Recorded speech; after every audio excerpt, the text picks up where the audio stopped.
je suis Françoise Nicolas, en charge de la direction service aux entreprises. Donc les missions du CTC, elles sont multiples. Nous sommes au service des entreprises industrielles de la filière cuir, donc les collecteurs de peau, les tanneurs, les fabricants de chaussures, d'articles de maroquinerie, les gantiers. Des entreprises allant de la TPE sur des savoir-faire de niche à des grands groupes industriels dans la maroquinerie de luxe et également dans le domaine du sport. Donc les financements dont dispose CTC, donc les entreprises de la filière payent une taxe fiscale et aujourd'hui CTC dispose de 13 250 000 € en 2018 pour mener pour le compte de la filière des actions collectives dans des domaines aussi variés que l'innovation, que la gestion des savoir-faire, l'intelligence économique, la promotion, l'aide aux créateurs et la normalisation.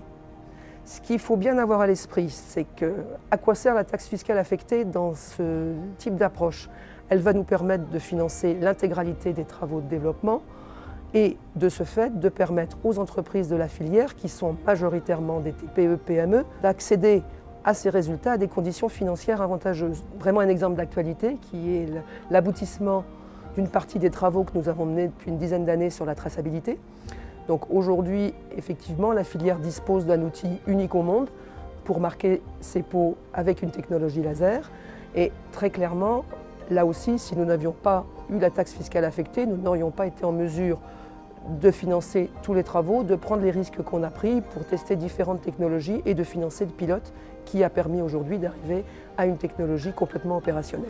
Alors, la formation, c'est un point extrêmement important pour les entreprises de la filière et toutes les entreprises de la filière, que ce soit la maroquinerie qui aujourd'hui recrute plus de 1000 salariés par an, que des entreprises dans des secteurs beaucoup plus traditionnels comme la ganterie, voire la chaussure ou la tannerie. Donc c'est vraiment un enjeu majeur puisqu'effectivement il y a un grand besoin de développement de compétences, que ce soit pour accompagner les nouveaux embauchés ou pour faire face au départ à la retraite.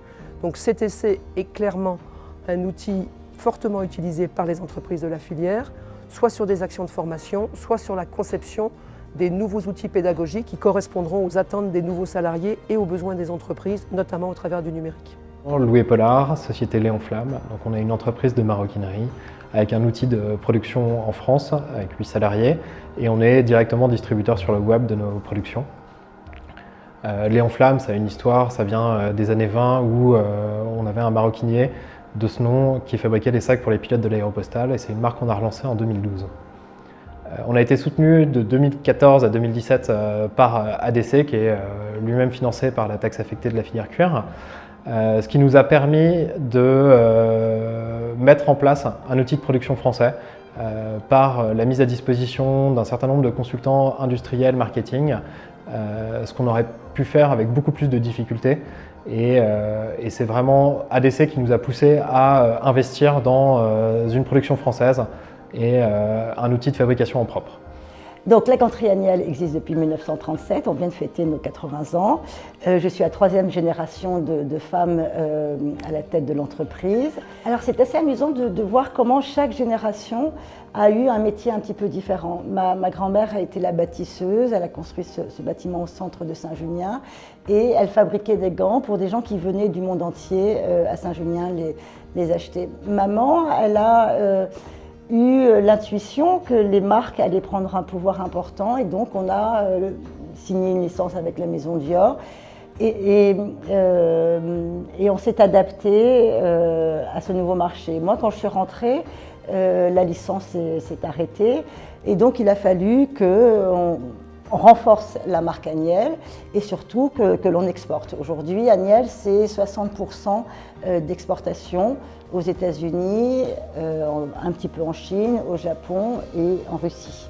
Alors, pour continuer à exister, je pense que la chose primordiale, ça sera le digital et les plateformes de distribution et surtout exister à l'export. Ces subventions nous sont vitales. Il me paraît très important d'insister sur le fait qu'en 2018, le Conseil national du cuir, les fédérations, le CTC ont beaucoup travaillé sur l'élaboration d'une feuille de route pour les 3 années à venir. Cette feuille de route met en avant de nombreux projets et que pour pouvoir les mener à bien, il est indispensable qu'on puisse disposer de 14 millions d'euros en 2019 et de 15 millions d'euros en 2021. Donc cette augmentation de la ressource fiscale affectée est essentielle pour nous.